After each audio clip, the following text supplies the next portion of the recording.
Peace family, I'm Talena Lachelle Queen, your host for today's episode of Critical Conversations. Today we're talking to Denise Chambers. She is an entrepreneur and an author, and she's talking to us about her business, and I am so excited about this conversation. It is critical, it is important to you, and thank you for joining us. Let's get into it.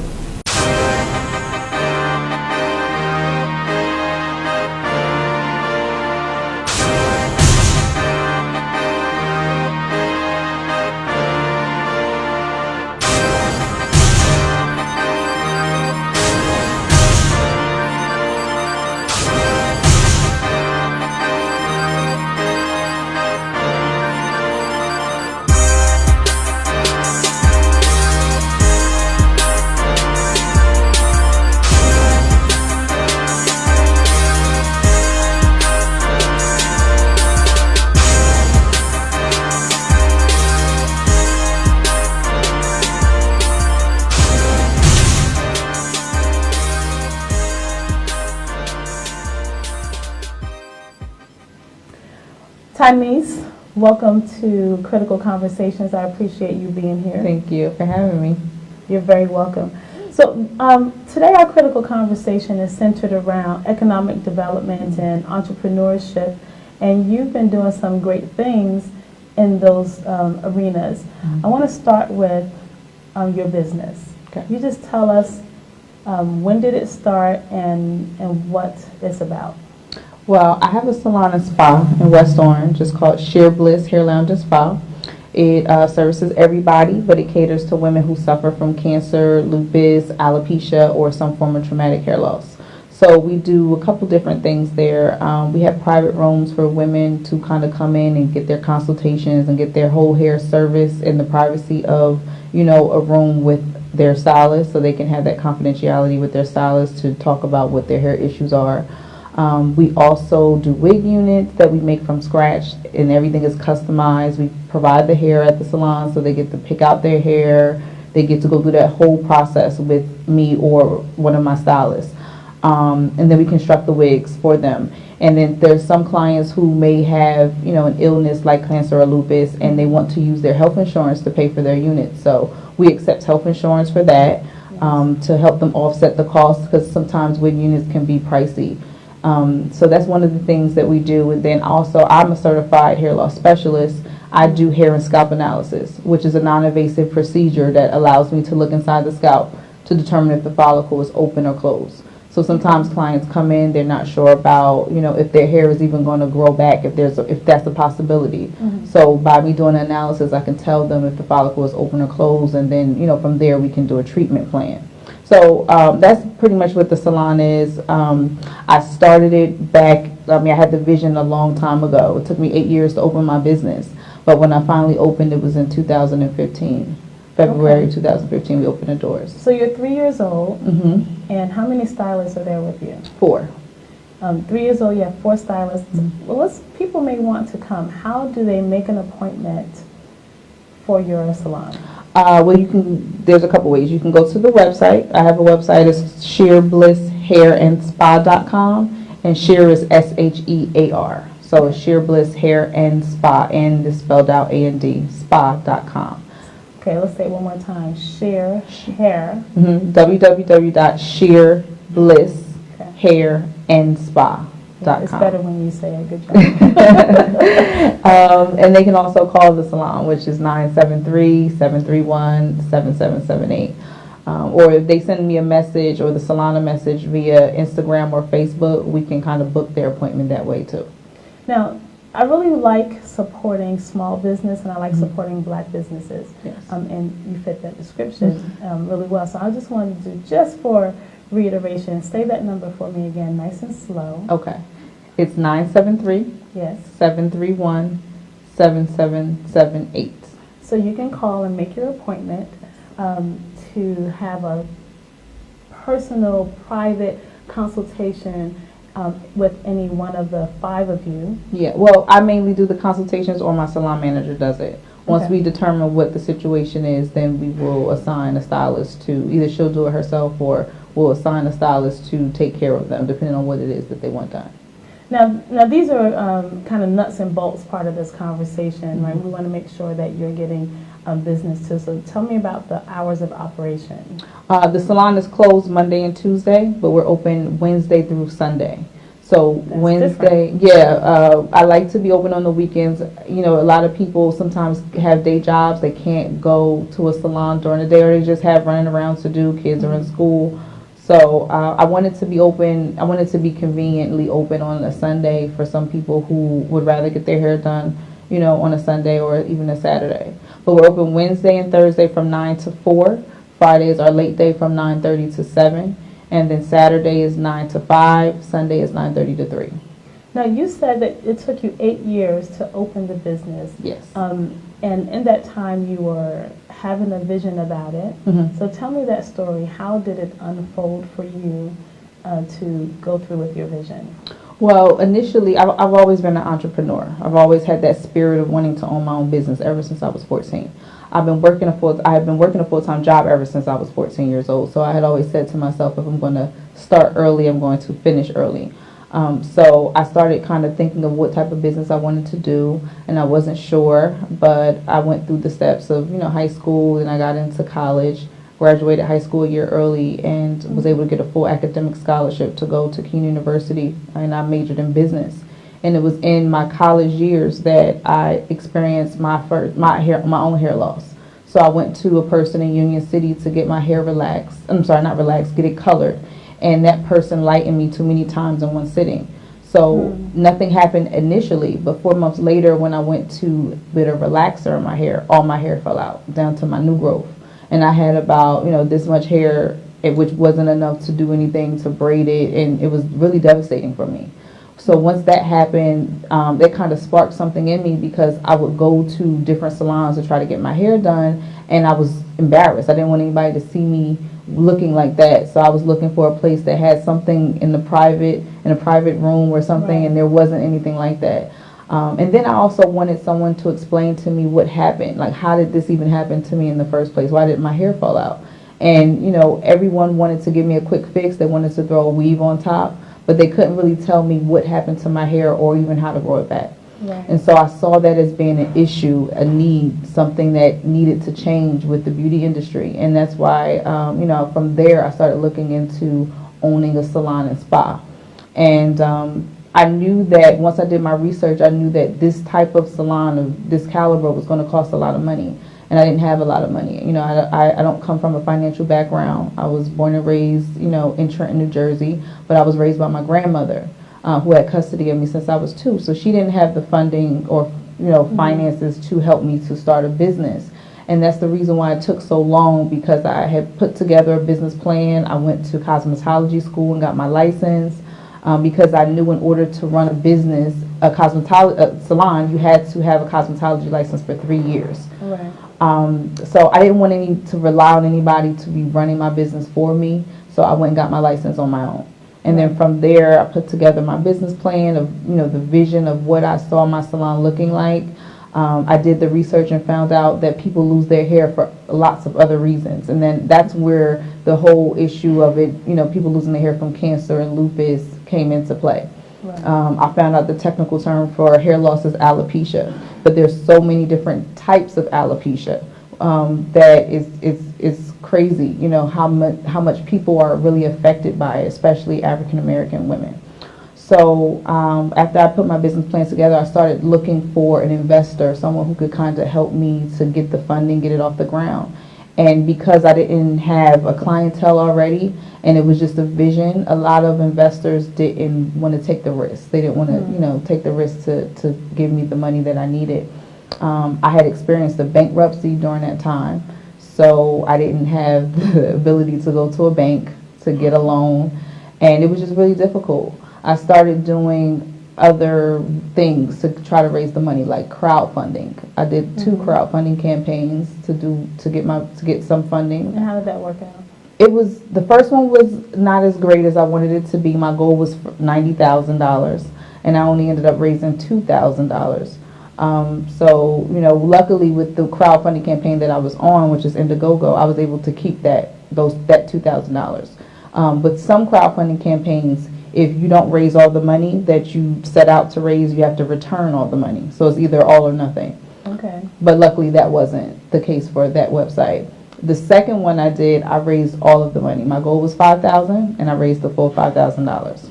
So now that's a big difference. You talked about not having what some Americans have, which is generational wealth. Yes. So you didn't have that. Right. And you were going through some credit issues, and so you weren't able to borrow, and people weren't making an investment. And then you went to raise $90,000 and got two, and then you changed your goal from 90 to 5. Why did you do that? Well, one reason is because I feel like maybe I had set the goal too high initially. I needed people to know about my campaign. I needed them to know why they needed to invest, why it was so important to see a salon like this. So I started campaigning. I started reaching out to people. I started sending emails, text messages, posting on Facebook and Instagram. I did a whole video to kind of pitch my plan to people, and it started to spark that whole following. So the second time that I went to do my crowdfunding campaign, the maximum that you could do on that website, which is Kiva, is $5,000. That was the maximum. But even still, looking back on it, I wouldn't have done 90,000. I probably would have started a little lower until I was able to get people to know about me and what I was trying to do. I think it was just too fresh for people to commit to it. So, that was initially the reason why I started lower the second time. So what you said was that you wanted people to get to know you. And how important is that to getting support for your business versus knowing your product or knowing your brand? You said you wanted them to get to know you. Tell me more about that. I think it's important to have for people to be able to relate to somebody behind the product or behind the service, to have a story. Me losing my hair is something that I found out later, is something that people can relate to. A lot of people lose their hair for all types of reasons: stress, traction, pulling, years of wearing weaves or years of wearing relaxers or too much of anything can eventually harm you.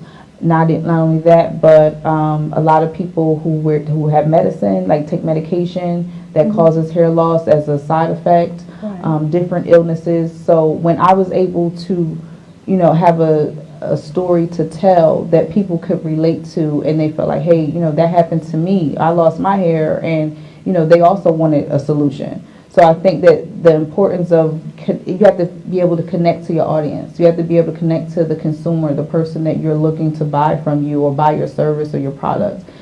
Because people can duplicate things all the time. I could have a salon, somebody tomorrow can go and open up the same type of salon, but if they don't have a story behind it as to why they're doing it, then maybe the passion is different than mine. So maybe they're doing it from a money perspective, and I'm doing it as where this is my passion because this happened to me. So I care more about helping the client as opposed to just taking their money. Okay, so when you're talking about business in particular, is it important to you that I'm having a thought process that someone might say, well, I just want to make money. I want to find a product. I want to find a franchise. I want to find something that makes me money because I don't want to live at my mom's or whatever their situation is. But I hear you're saying that that's not enough, that you have to have some story. Do you think that is absolutely true? I mean, I don't think it's like absolutely necessary, as meaning if you don't have a story, you can't be successful, you can't have a business where you have a product or service. I'm not saying that. What I'm saying is it's good to have a story. It's good to have a reason to have people connect to you, because you may be able to get it done a little quicker, or you may be able to go a little further with your vision and what you're doing. But if you don't have that and you just want to make money, as you're saying, then I would say to at least find something that people need. Find something that frustrates you about the world, or frustrates you about the way people do business, and turn it into a business yourself to fix it. So find a problem, and once you are able to find a solution to the problem and you turn that into a business, then that can be successful as well. As long as you're passionate about it, it can go as far as you want it to go. Okay, so just be passionate about something. Yes, right. yes. So you've written a book on this. Mhm. It's called Pray for Rain. Yes. It's a very interesting title. Yeah. That's the first thing we need to talk about. Why Good pray title. for rain? Well, when I was going through those 8 years of getting my business open and trying to figure out what way I was going to go, it was really difficult. Aside from not having the money to be able to do it, I didn't have the support that I wanted from family and from friends and things like that. And then, like I said, the bankruptcy came into play. Life in general came into play. You know, me just trying to keep my head above water and, you know, live every day, and then to have the nerve to also want to open up a business of this type of, you know, this capacity. It was audacity. really the audacity Want to open in the business. right. You know, the audacity to want to do something different, especially like you mentioned, generational wealth. I don't have a background where anybody in my family has ever owned a business prior to me. So, you know, it was really difficult trying to figure that out. And not to mention, you know, I didn't have a lot of people around me who had experience on business, who could give me advice on how do I get this started, where do I go, what things do I need to look up. You know, tell me about marketing, tell me about my target market and promoting and all of those things. So you didn't have that in your life, but you got it from school? You know, those words, target market, such. I learned some of that in college, but what I found out is that if you go to college and you major in business, a lot of that, some of that you can use to actually open a business, but it doesn't stop there. Okay. You have to really kind of do the research on your own. You have to take sometimes business courses outside of school, people who have had their own business. So sometimes you have to go to them to kind of see what they're doing or see what they did. And that was another thing that was difficult, because once I decided I wanted to open up a salon, I said, let me go to other stylists, other salons, and see if I can be a mentee, and someone can kind of let me kind of walk the road with them to see what they've done. And a lot of stylists would not speak to me. They saw me as competition. Okay. And so they didn't want to share information. They didn't want to share their resources with me. Okay. So that was really frustrating. So that's the reason why the book is called Pray for Rain, because rain produces something that, you know, it's a saying that obstacle or pressure produces something that complacency can't. Right. So sometimes you have to be uncomfortable with your situation. You got to be uncomfortable with the way things are going. Things can't move smoothly all the time, because then you don't learn from that. You don't grow from that. So the title Pray for Rain doesn't actually mean literally to pray for rain, but what comes after rain? You know, sunshine comes after rain. Usually, you know, trouble does not last always. Things happen, good things happen after the bad things happen. And that's what I realized on my journey. Everything that I went through, all the no's and all the rejections and that long 8-year wait period prepared me for my ultimate goal. It prepared me to open my business, for me to not have the money to start it, but to start it anyway. So now I know how to function with little to no money. I knew how to progress and to grow my business on a low budget. I had to be an out of the box thinker, innovative enough to look up and research ways to promote, since I didn't have the money for my marketing, you know. Right. So I heard you say that you need a mentor. Yes. You need passion. Yes. And you need ingenuity, what Yeah. you were saying in terms of doing your own marketing, doing your own everything, trying to find how is this going to happen. Right. Do you talk about those things in your book? Yes, absolutely. I talk about that in my book. That's the whole. God is the whole reason why I was able to get my business open. You know, but aside from just being blessed and God having favor over my life, I had to really do the research, and I had to really, you know, grind it out. I wanted to give up a lot of time during those 8 years, and sometimes I did say, I'm not going to do this because there's nothing happening. You know, I keep pressing and pressing and pressing, and nothing's happening. So maybe this isn't for me. But every time I left it and came back to it, something always pushed me back to it. It was always something that would happen that would bring me right back to this vision. Yeah, it's hard to get away from your purpose, isn't it? Yes, it is. Yeah, some people haven't found their purpose, and when they do find it, they try to walk away. You cannot. Some people spend their whole life running from the vision. Stop running and just face it head on. It's not going to be easy. I talk about that in my book. I talk about the pressure of running a business. People need to understand how important that pressure is. And a lot of people don't make it past that. You know, they have a vision, they decide that they want to open a business, and as soon as they start, they see how hard it is, or they're faced with adversity, and then they stop. They never complete it. This is really interesting. I'm picking up all these little nuggets that I'm hoping is going to be in the book, because I haven't read it yet, and I do plan to read it. I'm hearing things that I'm passionate about, mentorship, right? Passion, period. You have to be in love with what it is that you are doing. So I want to co-sign that for you. And you talked about being godly. Some of the things that you said were in our conversation, I recognize as Bible scripture. Right. And so that's a part of your life. Yes. And I heard you say that there were so many times when you felt alone and you were having this hardship and you didn't have people around to support you, and you looked for mentors, they were turning you away because they saw you as competition, or maybe saw like, this person is going to be amazing, and I can't promote what I compete with. Right. Yeah. And so with all of that stuff, when I know you have an event coming up, without giving too much away, what is going to happen? What's going to happen in your at your event this week, and when is it, and where is it? Tell us all about it. Well, I have a book signing coming up at Patterson Library for my book, Pray for Rain. It's just a book signing out because right now I'm on a book tour. I released my book back in December, and ever since then I've been on a book tour. So I've been going, anywhere in the tri-state, New York, Jersey, Connecticut, wherever I can go to promote the book, to talk about the book itself, but more importantly to talk about the information. So how to start a business, what crowdfunding is, what it takes, and how important it is to have a solid business plan before you decide to go before anyone seriously to get any type of funding or to just pitch your idea. It's always good to have that model, that blueprint that holds you accountable to what you say you want to do within the time frame you say you want to do it. So I feel as though it's important to talk to people, especially people in urban areas who come from the same background as me, who don't have the funding the same way I didn't have the funding, so that they can know that it's possible for you to do it. You can own a business, and how you can go about trying to get the business started. So this June 14th at 6 p.m. I'm going to be at Patterson Public Library doing a book speaking and a book signing.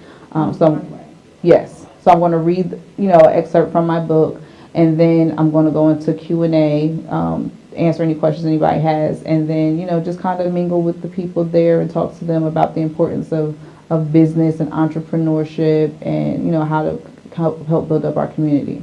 Now, will the book be for sale there? Yes, the book is for sale there, but the book is if someone can't make it to that event, I have on my website the upcoming events of where I will be and when I'll be there. So they can always check out my website, which is my name, TanishaChavers.com.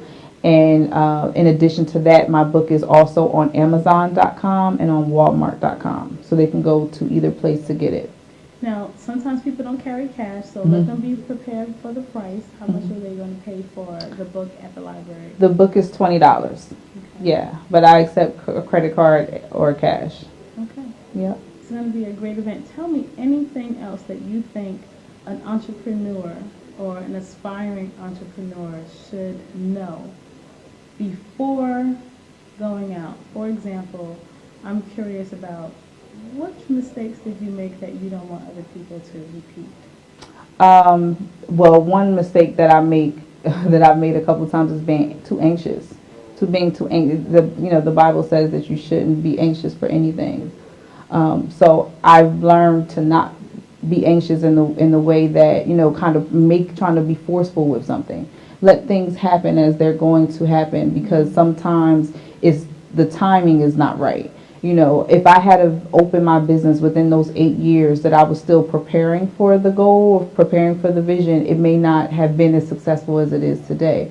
So I just think it's important for people to trust the process, trust that time frame, trust that wait period, that time that it takes for you to decide that you want to do something until the time that it comes into fruition. Trust that wait period, because it's for a reason. So your wait period was 8 years. Yeah. How does one determine how long their wait period should be when they're writing their business plan?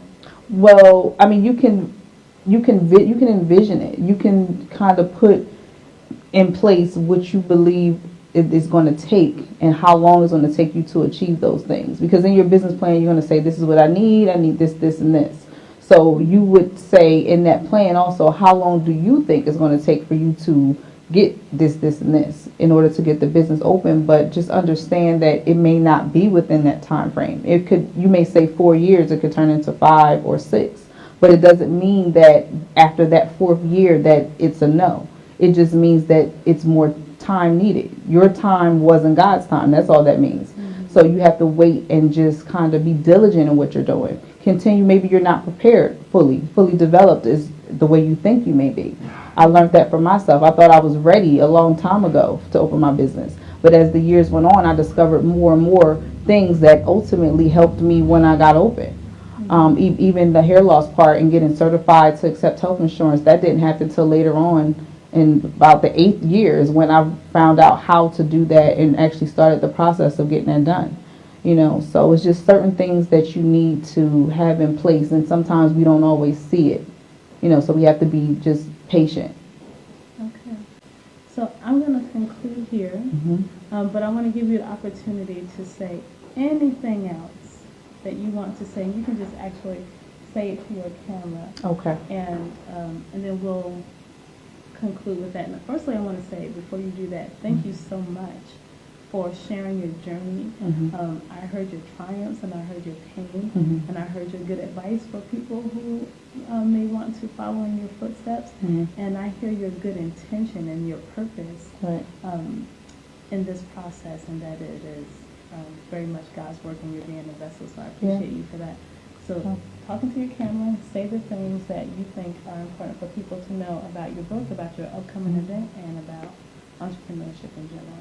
Well, I want people to know that Pray for Rain, a guide to building your business with little to no money, is going to help you. It's going to get you on that path to getting your business open. I don't just talk about the fact that I did it. I give resources. So I give you the information about how I did it, where you can go, the non-conventional lenders that I use, how crowdfunding works, how to start your own, how to start your business plan and get it going. So I give a lot of information in the book, and I think that this is really critical for girl bosses, for entrepreneurs, for just anybody who has a dream or vision that they want to come into fruition and they are diligent and ready to get it going.